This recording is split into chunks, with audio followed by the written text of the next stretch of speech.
Hello, a big welcome to everybody here. And thanks for joining iwill's week's Removing Barriers to Youth Social Action. I'm Mabruka, an iwill ambassador, and I'll be one of your hosts for today's event, which is a series of events taking place for iwill week, where we'll be looking forward for the next decade of youth social action. So make sure to visit www.iwill.org.uk to see the full listing of events. Today, we'll be encouraging you to help make a difference in your own communities. But first, let's start with interrupt. Hi, I'm Elodie and I'm 13 years old from Northern Ireland. Welcome to our Youth Social Action Guide, and I hope you learn lots about social action and feel encouraged to get involved through this guide. I am very passionate about mainly mental health, education and youth voice. I also enjoy playing sports such as hockey and golf.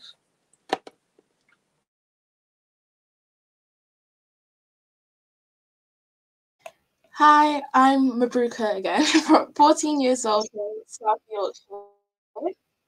I like to read, bake, and sew, and my social action is empowering the voices of young people in my community as well as my own, and making sure that we're there when decisions are being made.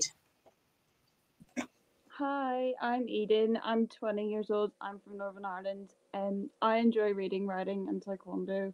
The topics I'm most passionate about are mental health, education, and disability awareness. I hope you enjoy. Hi, my name's Neve and I live in Glasgow. My favourite things to do are dancing, baking, and hanging out with my friends. My social action involves bullying prevention, mental health, and ensuring young people feel supported within their education.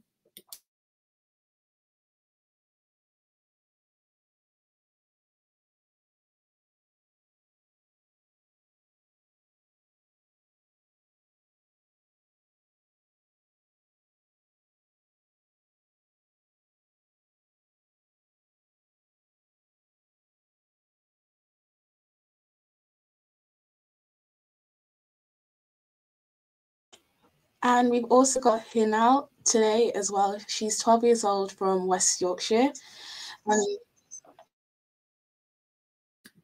I think Hinal might have frozen, so do you want to just move on? Yeah, okay.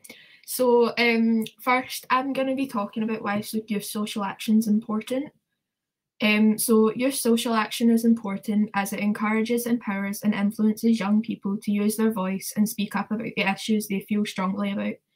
Youth voices can influence so many people to listen to their ideas and support them in creating the changes they desire. Not only do young people make change, they gain confidence, experience new opportunities, create memories that last a lifetime. Youth social action is not just about volunteering and helping others, it's about meeting new people and feeling inspired by their stories and what they've done to help within their communities on a national level There are so many organisations willing to support young people and bring their ideas to life. I personally believe that youth social action has had such a positive impact on my life, as I have met so many amazing people that I can now call friends, and I have also gained more confidence in myself using my voice to help others. Social action also allows you to learn new skills and listen to ideas from a different perspective. The skills you will learn will follow you later in life and can be applied during different experiences. We understand that young people may face challenges when starting their youth social action journeys and are limited to the opportunities that they should be able to have. Young people should not have to miss out on the opportunities due to many different factors, and we hope that this can be changed. We hope that more people can feel empowered and motivated to start their journey and will not be discouraged by the issues they face. Now I'm going to be passing on to some of our amazing ambassadors to share their experiences with social action and the barriers that they have faced. So first up is Elodie. Hi everyone, this is my social action story. My first realisation that there were things really wrong in the world was when I was really young. I became aware of the Syrian crisis and I saw an image of a child who had died on the beach. I didn't realise that the child died and I thought they were asleep, but I knew that it was wrong and I asked my mum if there's something that I could do and try to help. So we organised a fundraiser in our local school and raised £12,000 with the help of many friends. I just want to help people. I have come across some injustice in the past and want to take steps to ensure that other people do not suffer the same issues. I have a huge interest in education, and I see Northern Ireland as particularly divided, both on a social and religious basis within the schooling system. I believe the Northern Ireland education system gives reduced opportunities to people who suffer from any kind of learning disability. Mental health is also something that I'm incredibly interested in. I see many people suffering in my community, and I think should have more support. I'm very involved in youth organisations and charities within my own community and within the UK, where we do social action. I think social action is so important to take part in, and I want to encourage other young people to get involved and to help them use their voice to stand up for what they're passionate about. Now I'll pass you on to Eden. Thanks, Elodie. The first time I noticed that I could make a difference and contribute positively to society was when I was 10 years old. I organised a fundraiser for a local homeless charity. During my younger years, I also volunteered at a local youth club and summer schemes, and from 15 took a more active role at my taekwondo club as an assistant coach. My social action journey officially started when I joined the National Children's Bureau Anti-Bullying Forum in 2021. This allowed me to campaign for a cause that I am passionate about, make videos to be shown in schools across Northern Ireland, and judge the artwork created by young people during Anti-Bullying Week. The experience in the forum also encouraged me to get further involved with NCB and the amazing work that they do by joining the Shared Spaces Advisory Group. I have also created podcasts for the charity on topics that are important to me, such as the impact of COVID-19 on young people and a special episode for their 60th birthday. Since I have left school, I've gotten involved with a number of different charities, which you can see some examples of on screen. I have helped to amplify youth voice whilst doing my best to also support others. Additionally, after being diagnosed with a long-term health condition in March 2022, I use it as a drive for my social action to ensure that young people with disabilities have a voice. I have done a lot of work with long COVID support and long COVID kids, speaking at webinars, advocacy groups and news panels, sharing my experiences and hoping to make a change. I even had the privilege to write a piece in collaboration with another young person, which will be published in the Lancet Medical Journal. Personally, some of the barriers I have had to overcome due to having long COVID is that due to my chronic fatigue, I am not always able to attend meetings in person or later in the evenings, so it is really important to provide flexibility for young people with disabilities like mine, and try your best to be understanding and supportive if they have to cancel last minute. I also struggle with my memory and brain fog, so allowing people like me to have breaks and be patient with them if they have to ask you to repeat questions is also very important when helping them to overcome barriers. Finally, if you are a young person thinking about getting involved with a charity or organisation as part of your social action, then I would say to go for it. You not only give back to the local community, break down barriers, gain experience and learn new skills, but you also make great friends and build a really amazing support network, which is probably one of the most important parts. It's not easy being an activist, but making the smallest difference and improvement to a cause you're passionate about is worth it. I'm now going to pass to Hanal. Thank you. Hi, I'm Hinal. I'm 12 years old from West Yorkshire. I enjoy reading, spending time outside, and playing lots of different sports. My social action aspires to make sure every young person has a chance to have their say. Everyone should know that their opinion matters, and young people, no matter the age, can create a difference. I started my social action journey at the age of 7 as a volunteer in my school library. When I was 9, I donated my hair to the Little Princess Trust, which was the start of my journey into helping the people during this. And this helps people who were, and still are, scared to be who they are and go out in public because of their appearance. I am also an avid volunteer and spend lots of my time helping out in Central Ambulance and the Leeds Youth Council. This includes weekly sessions and workshops with other young people. Other roles I undertake include mentoring opportunities.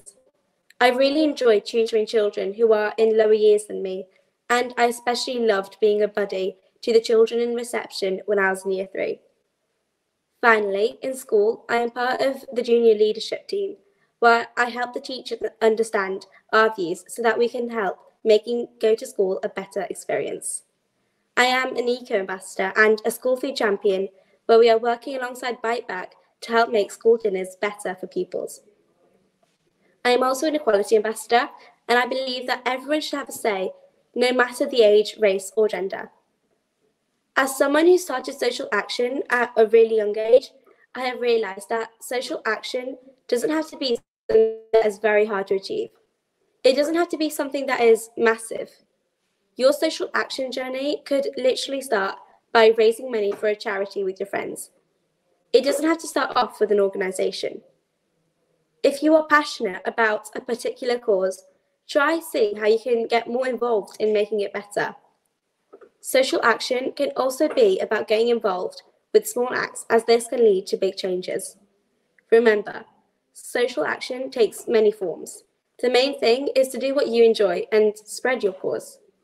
Now I'm going to pass on to Mabruka about the barriers that young people from minorities face.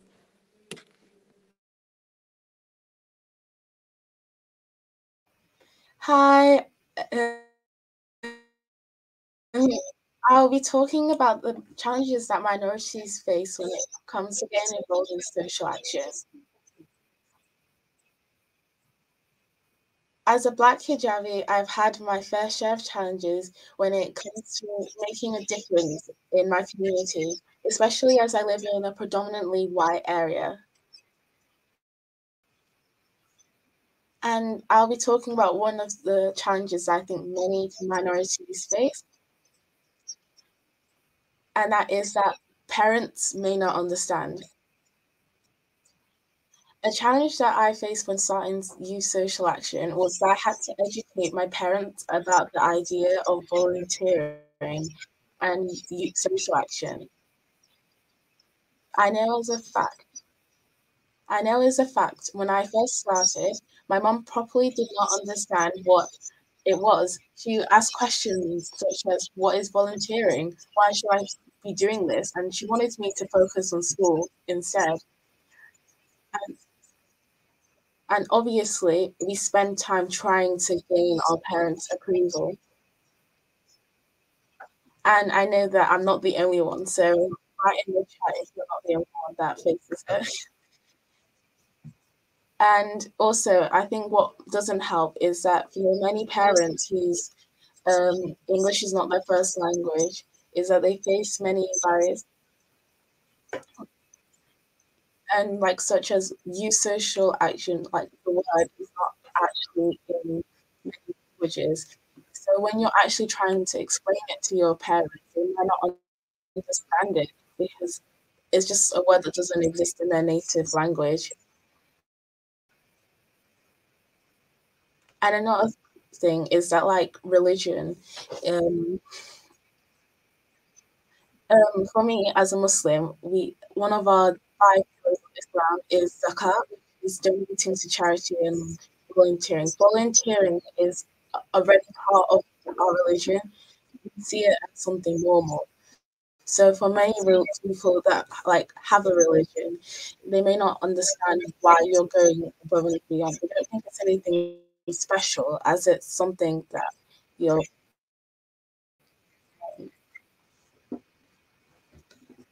And now I'll be talking about the good immigrant mindset. The good immigrant mindset is that this ideology that I think about.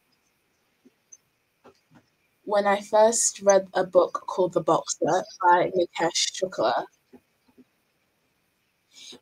when he made this book, he had made a collection of books previously, which was called The Good Immigrant. And it's the idea that you just keep your head down, make money, just don't make a fuss, just try and not do too much, and just because that's what you've come into this country, and just be this good immigrant.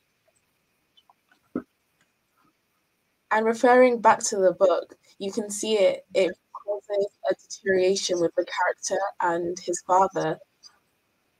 And for example, when their shop got attacked because of their skin color, rather than reporting it, his father didn't want to do anything. But the main character decided that he wanted to do something about it.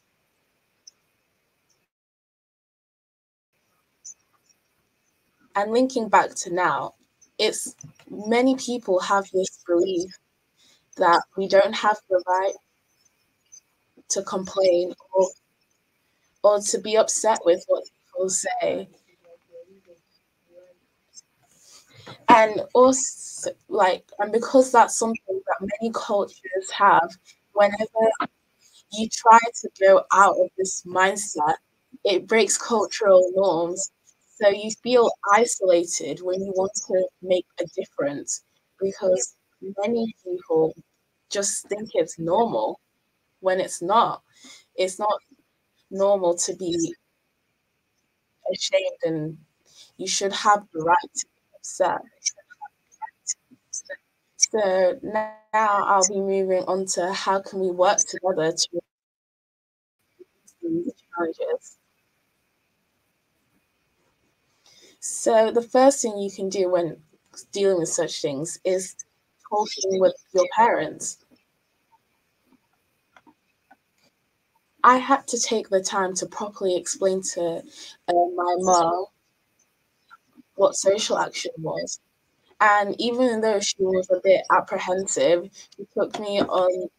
my she took me on my residential in the summer for iwill, and where she got to meet loads of people that had many different come from different backgrounds and had different versions of social action with different starting points, and it inspired her and helped her educate with what the idea of social action is.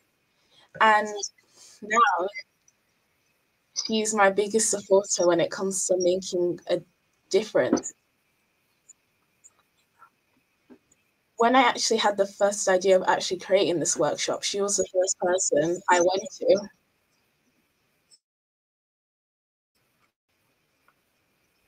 Even though I was successful though with my mum, it shouldn't only be up to young people to be convincing their parents to be able to take part in social action.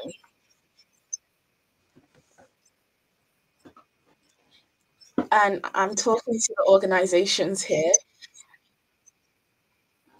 I'm wondering if you could do open sessions to be able to educate people about the idea of social action, and maybe possibly sharing stuff in different languages to make sure it's inclusive for everyone.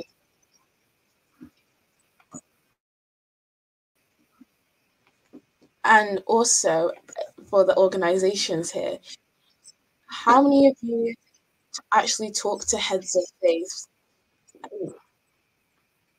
Like, how many of you have gone to a mosque or a church to come and talk about social action and think of ways to incorporate religion into making a difference in social action?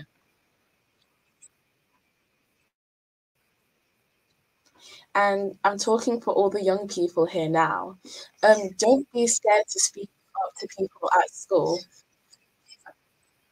It's not embarrassing. You're not doing anything wrong. Just go and talk to someone at school and just say like, hey, I'm struggling to convince my parents to do this. Could you possibly help me? They will help. It shouldn't be only up to you having to convince your parents to do this. And next slide, please. Remember that you're part of this community, and this is really important because sometimes we gaslight ourselves into thinking that the behavior is okay. And sometimes people refuse to be educated when they say such things. And I understand that we don't want to be too much, and we just want to keep our head down. But if you're experiencing such things, then you have a right to be able to complain and make noise about what's going on. And now the most important tip I give you today. If you weren't going to take anything from the session, take this. Just don't care about what other people say, because people are always going to judge. People are not going to understand. People may not understand why you're doing this, but you're not doing anything wrong. So just remember to be proud, patient, and persistent.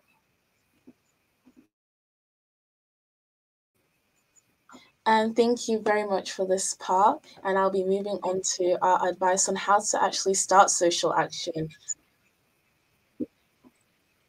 and overcoming barriers to it. So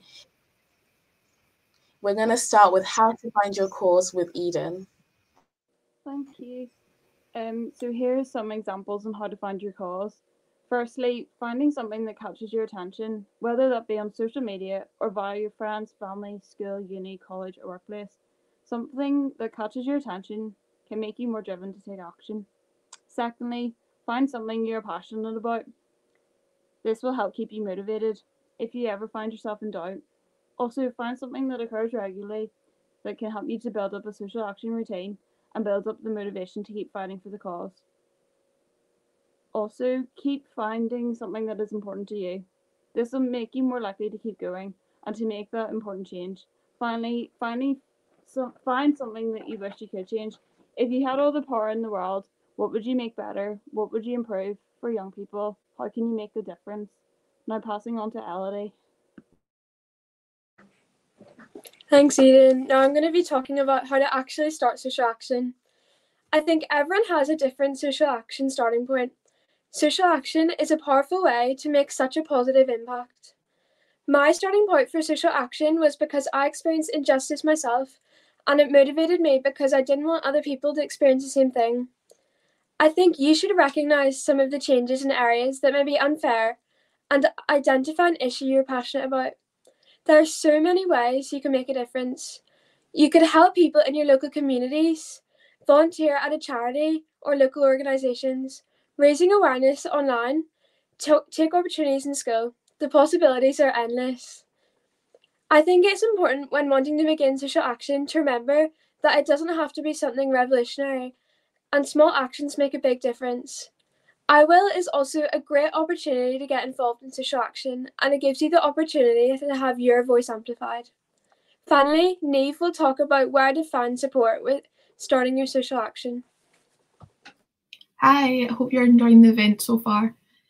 So there are many different support networks that you can reach out to when starting your social action journey, and this can be through school.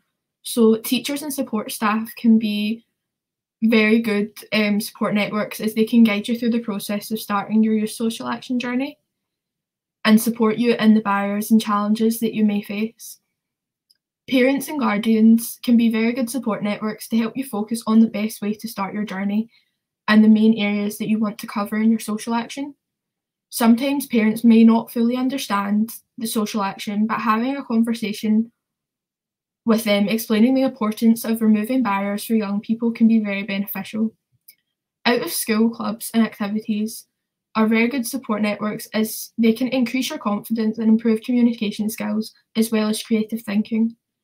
Many after school clubs can also lead to very exciting opportunities to help you develop your social action.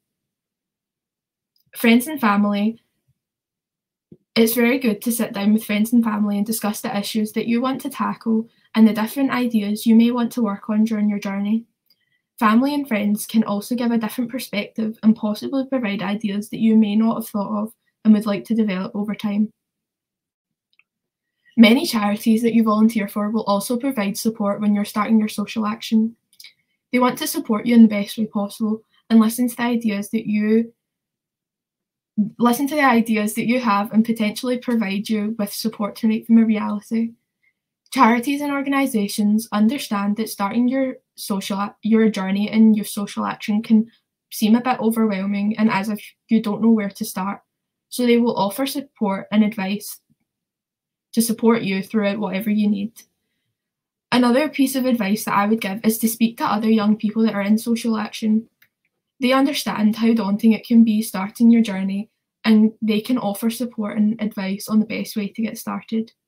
I always think that the lovely people, like everyone who is on this call today speaking, that I've met through social action have supported me through challenges and overcoming the different barriers that I have faced. Sometimes speaking to someone who has similar experiences can help you to understand what is the best way to move forward and experience the amazing opportunities that can be offered. Now I'll be passing on to Elodie. I'm going to be talking about how organisations can help. Organisations are very important and can be beneficial in helping use social action and can do several things to support young people throughout their social action journey. These things include ensuring young people get an opportunity to have their voice heard in decisions within the organisation that may affect them. Having a reciprocal, collaborative relationship with young people should be essential in organisations. Ensuring the organisation is accessible to everyone with different ages and abilities. Providing young people with opportunities to get involved in and to amplify their voice. It is also important for organisations to illustrate a strong social conscience. Now passing over to Hina, talking about the Power of Youth Charter. The Power of Youth Charter doesn't have to belong to one organisation or brand, but it is an expression of the power young people have to lead positive change. It's all about recognising, empowering, and giving young people the chance to make a difference and have a say in the world around them. Organisations can sign up to the Power of Youth Charter and should. By signing up, it's more than just symbolism and gives the opportunity to take meaningful action to empower people of youth to help them in their communities. Your organisation also has the opportunity to show that they care and are making a real difference.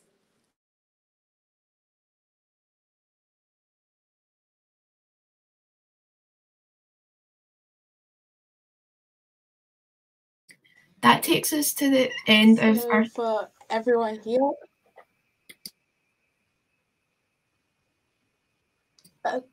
Sorry, Mabruka, I interrupted you.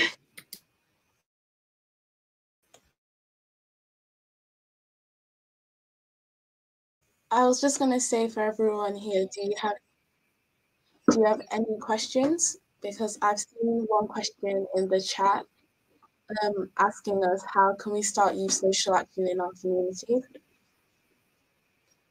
And does anyone want to answer that question?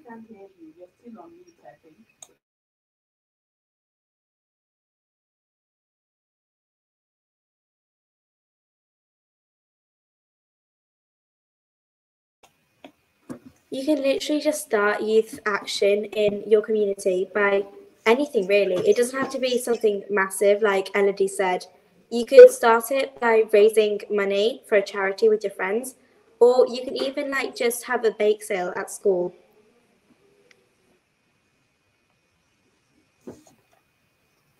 Yeah, I totally agree.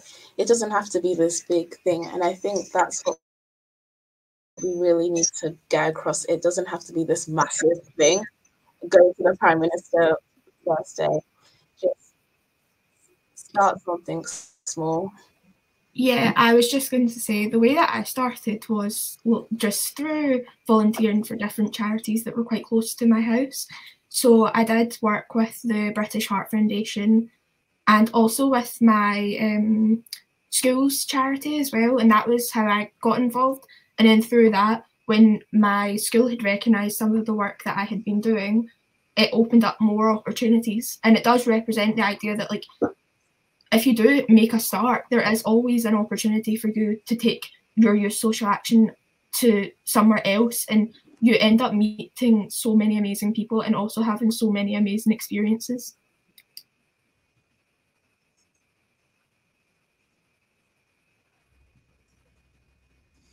We've got another question in the chat about how can I get young people more excited about social action opportunities. So,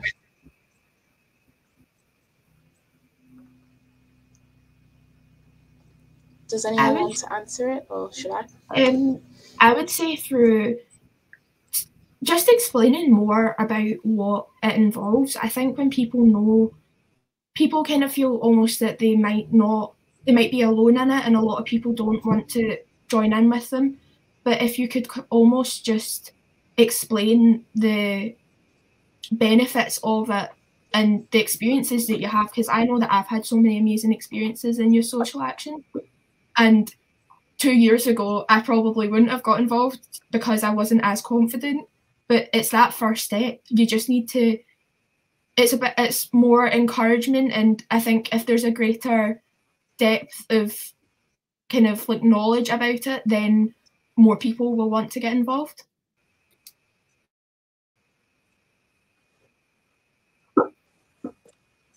I think also that I agree. Young people should know like the feeling. It's such a good feeling, like making change, and I think that really encourages me to keep going in social action. So I think young people should really feel that, and yeah.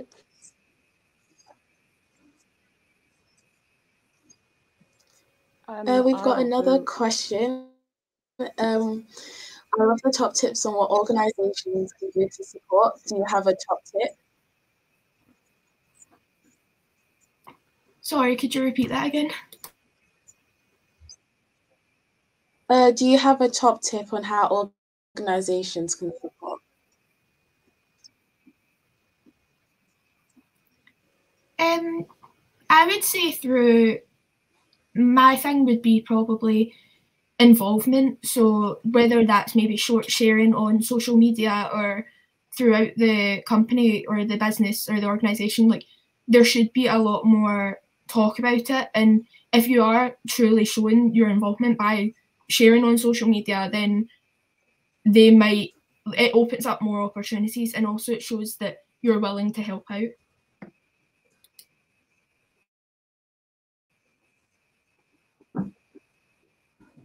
I think also adding on to that, encouragement is really important.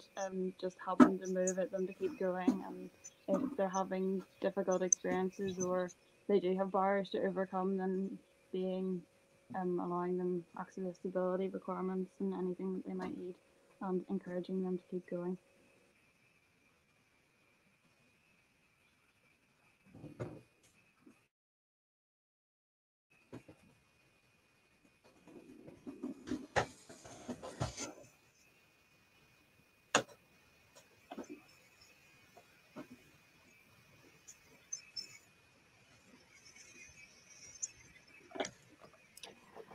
Another question that we have is, what do you need to have in place to take on these leadership roles on boards of organisations? So is it like training, mentorship, youth advisory groups, or anything else like that?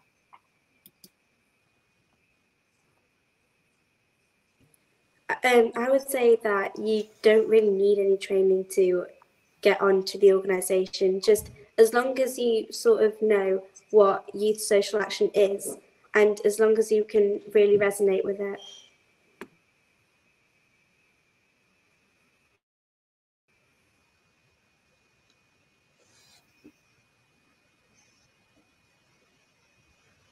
Yeah, totally. I think it's just being able to reflect and just be able to go, I want to make a difference. And I think that's enough. And that should hopefully give you the confidence once you know yourself what you want to do.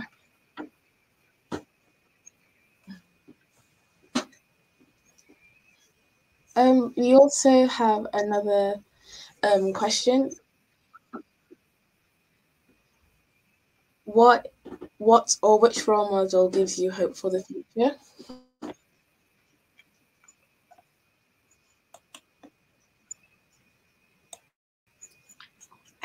I would say for me, I think that I get very inspired by the people that I get to work with.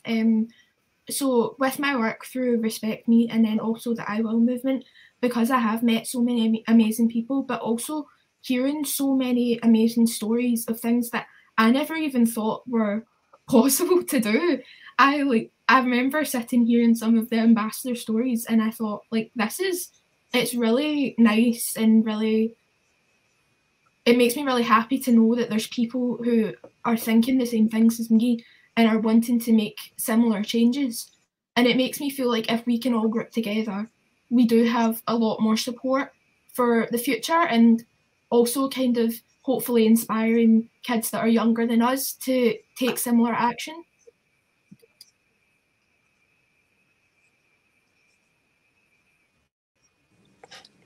We have another question. How do we encourage young people to start social action, especially for young people who face challenges and barriers such as language barriers for young refugees?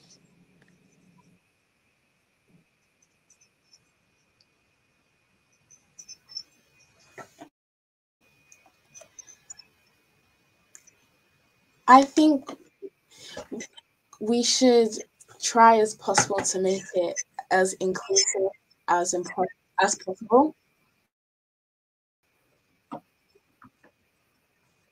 And I think it should be a priority for organizations to be able to provide these opportunities for people that have language barriers. I think it should be a priority to make it accessible for everyone, no matter disability or language, to make it accessible for everyone. Because social action is for all people. It don't get limited because you have something that is not seen as stereotypical. And also communicating with the young person is very important as well, and ensuring that they got the opportunity to tell you what they want and what they might need, and not making assumptions or judgments. I think that's very important. I think maybe another thing is organising community events to encourage people who want to get involved in social action, because I think it's a really good way to start and meet other people through social action.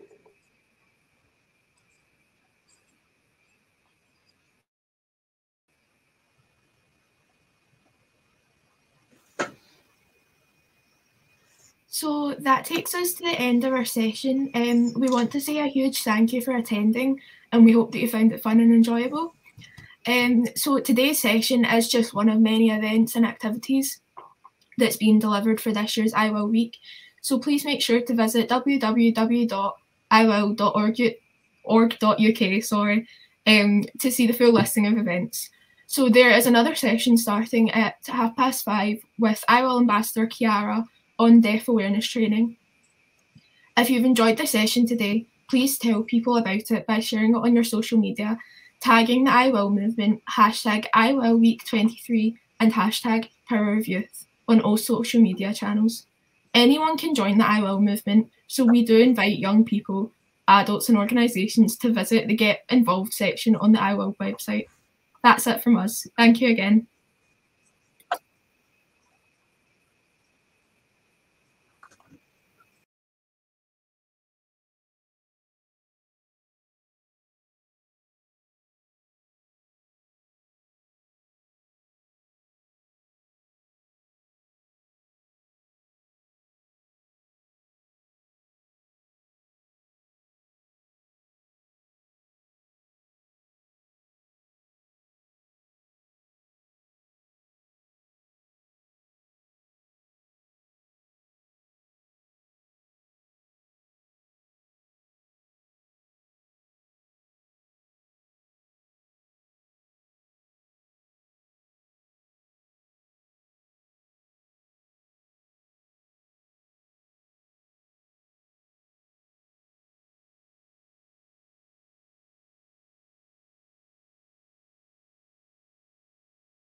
Hello.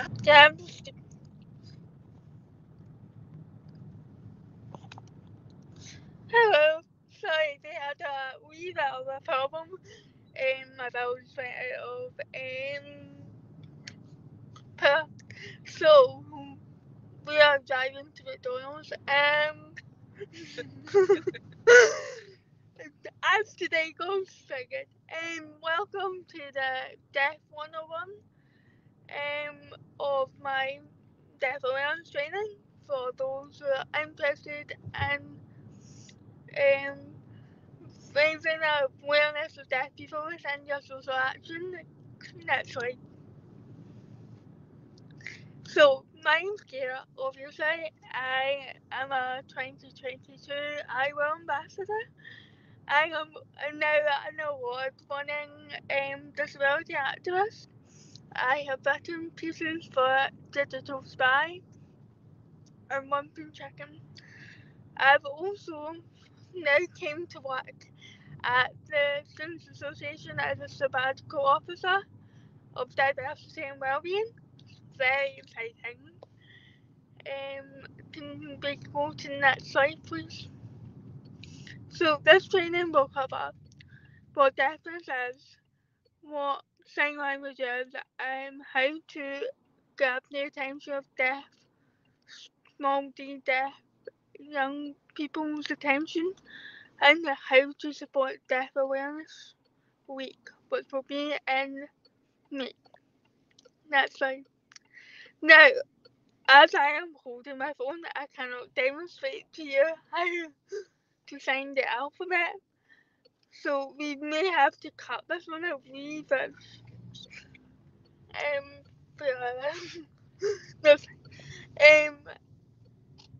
So we may have to come back to this at the end, if that's okay. Can we go to the next slide? So, what is deafness? So deafness can be used to refer to all hearing losses from profound to moderate hearing loss. It also includes unilateral hearing loss, which is 1 ear. So you may see me on social media refer to myself as having bilateral cochlear implants. That's because I have 2 cochlear implants in 1 ear. In both ears in 1 ear. Whereas someone that has unilateral hearing loss would only have 1 cochlear implant or 1 hearing aid. Now, deaf identity is celebrated by many. So there are different degrees of hearing loss. There is mild hearing loss, which may have difficulty with spoken language, and young people have the ability to listen to loud and intense vowel sounds, so you can hear fireworks, stuff like that, as of it like the children are quite quiet and maybe a challenge for them.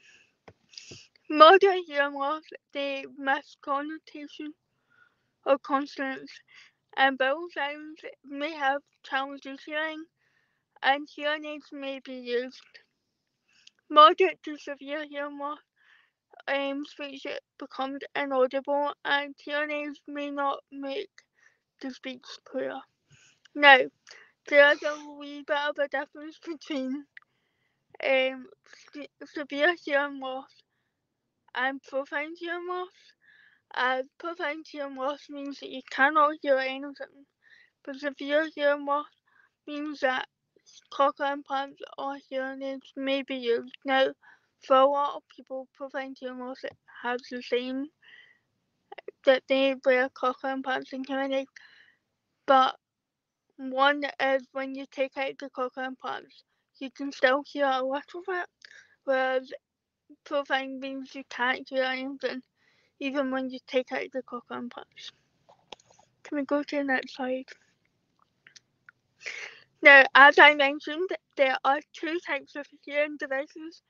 3 if you class bone-anchored hearing devices, but bone-anchored hearing devices are something that I'm not an expert in, and I only know about cochlear implants and hearing aids. So, cochlear implants. They are a small electronic device which can enable someone that is profoundly deaf or severely deaf to hear.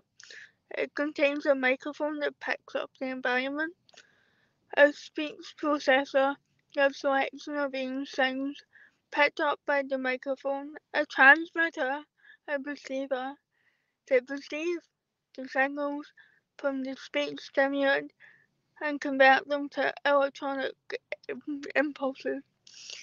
An electroread is a group of electronics that connect all the information that is collected and sends them to different regions of the brain, particularly the auditory nerve. Now, the way I have always, when my friends get to hear my cochlear implant, is they always say it sounds like a stereo, but it's just amplified everything. And it's almost as if it's very robotic. To me, that's not the case. I hear it as a normal person hears, as much as a deaf person can hear. But to a lot of people that are listening in to the hearing aids when they have to test them, it often sounds like a robot.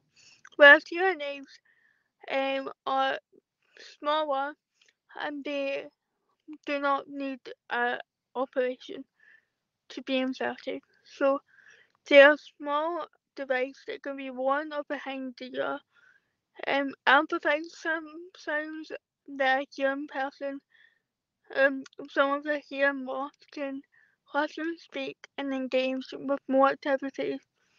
A hearing device has three components. It has a microphone, amplifier, and a speaker. The hearing aid receives sounds through the microphone, converts them into sound waves to electrical signals, and sends them over an amplifier. The amplifier then increases the power of the signals and then sends them to the ear through a speaker. Can we move on to the next slide? So this is what a cochlear implant looks like. So as you can see the microphone, you can see the battery, and you can see where the magnet is. Now the magnet sticks on the top of your head, as it's demonstrated in this little infographic. The transmitter is also within the magnet bit, which is inside your head. And there's like little wires that go around your cochlear and up whatever to make sure that you can hear. Next slide. Now, skip that. We'll go to that at the end, I promise. So, what's deaf culture? Now, deaf culture is very important within the deaf community. It's very small, very distinctive, but they have a strong deaf identity. Now, many members will be born deaf from birth and have deaf friends or family. Some may know each other from school, and some may be attending clubs and events for young people. Now, 5 to 10 deaf children have deaf parents and fit into the community quickly. Other members can include children of deaf adults, sign language interpreters, hearing friends of deaf families, and often deaf people belong to both the hearing world and the deaf world, and some of them feel disconnected, and this is particularly true for those who are using hearing devices like cochlear implants or hearing aids, as you almost feel as if you are hearing but you are also deaf, and a lot of people within the deaf community don't class those who may have cochlear implants or hearing aids as truly deaf, which we all know is not true. They're as deaf as a normal person without using hearing devices. That's not very mentioned there. Never mind. Important aspects to the deaf community is deaf deaf events, sign names, storytelling, and sign songs. Can we go to the next slide? Sign names are given because it's faster to use simple signs than finger spelling full names. Deaf people should give sign names that usually stem from something that identifies the person. For example, hobbies, works, interests, or something that sounds like their name. Now I have a brilliant example of it. So as a part of my job, I have given all my co-workers sign names, and one of the co-workers wears a hat all the time. So we had to give him the sign name of Hat. Now he hates his name, and we all use it to laugh at him because he's never seen before a hat.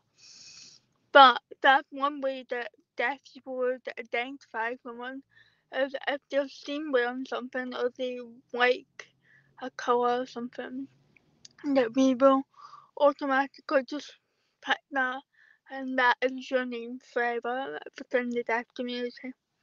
Yeah, sorry, please. Sign songs.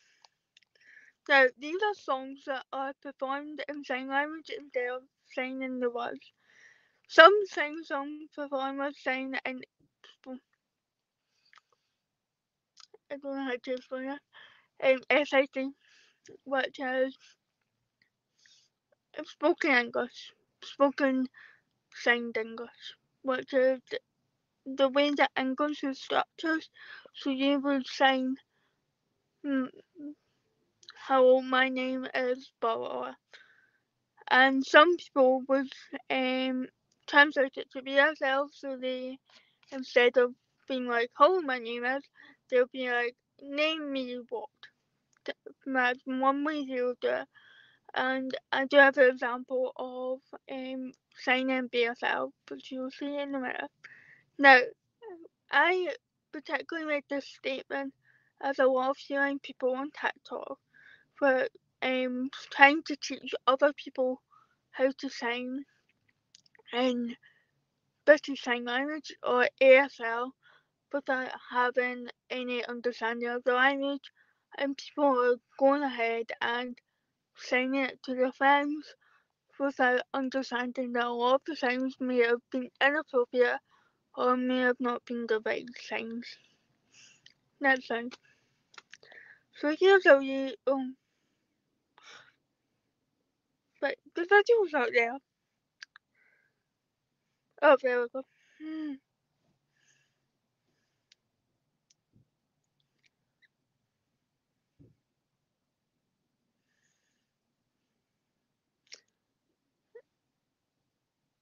Yeah, I think the visual's not working. That's fine. This slide.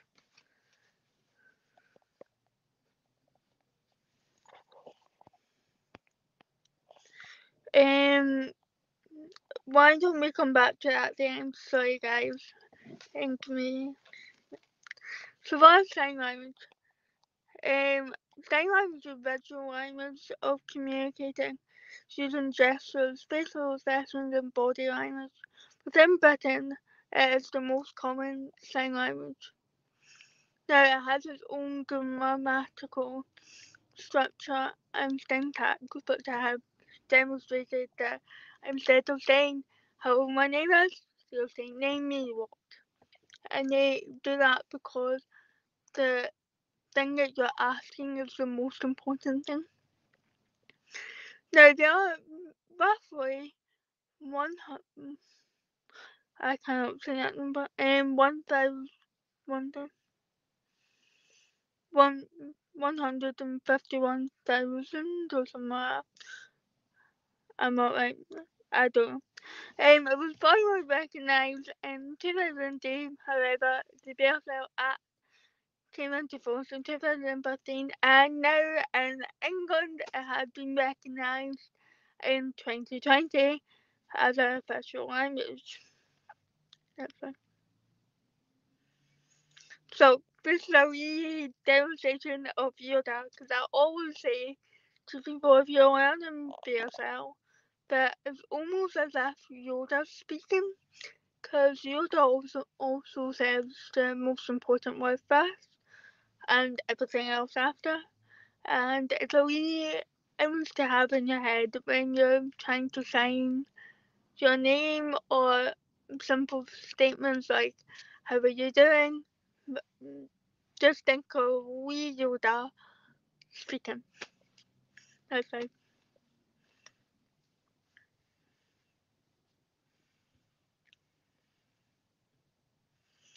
Now, we're going to talk about how to grab a deaf person's attention. Now, I will give you all examples of each one. So, number one, you wave your hand in front of the line of sight. So this is something that people have been recently doing in front of me.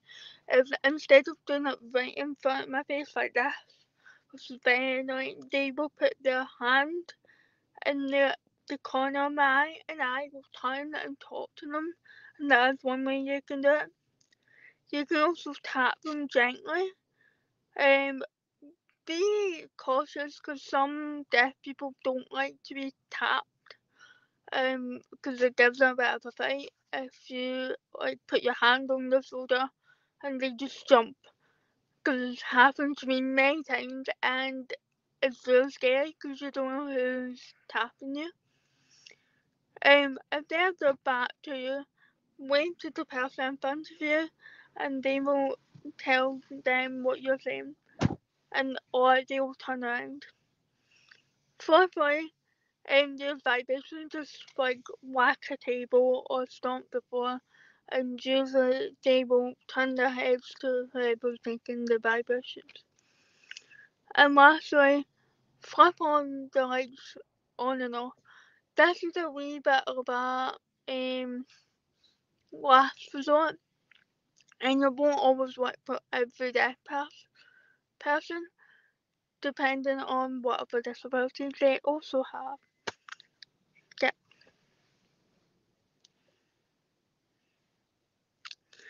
Now, Deaf Awareness Week is in May, I believe, which is great because I can talk to you about how you, as a person in your social action, can support Deaf Awareness Week. So you can uplift deaf creators, learn by yourself.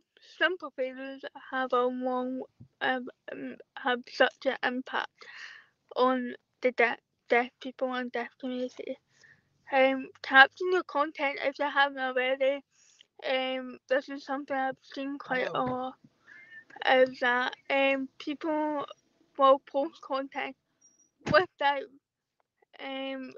caption, and when I'm going through TikTok or Instagram and I just want something watching content, I'm seeing, I'm not understanding it, or if I am hearing the content, I'm not understanding what's actually being said.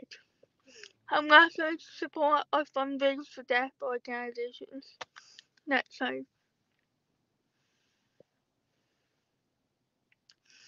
Deaf organisations that you can fundraise or support is Deaf Rainbow, Deaf Awareness, National Deaf Children's Society, the British Deaf Association, the National Institution of the Deaf, or Institute, if you're posh, Deaf Blind, Young Dogs for the Deaf, and the Jewish Deaf Association, and SEMS. Next slide. Now, these are some deaf creators that you may or may not know. So, we have Social Sound, which is Castor Jade and, oh my god, Sarah. We have Velma Jackson and Elliot Douglas. That's it.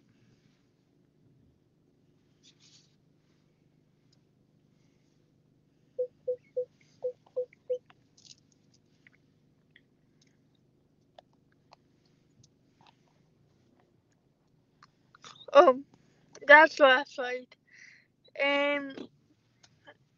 Okay. Did you have any questions? I'm really sorry. Things have really not gone as planned. As we, obviously, as I mentioned earlier, we have a power cut in my build. So obviously the exercises that I would love to do, unfortunately will not happen. But I will happily do them on my Instagram if you want to follow me. But if you have any questions, please share them.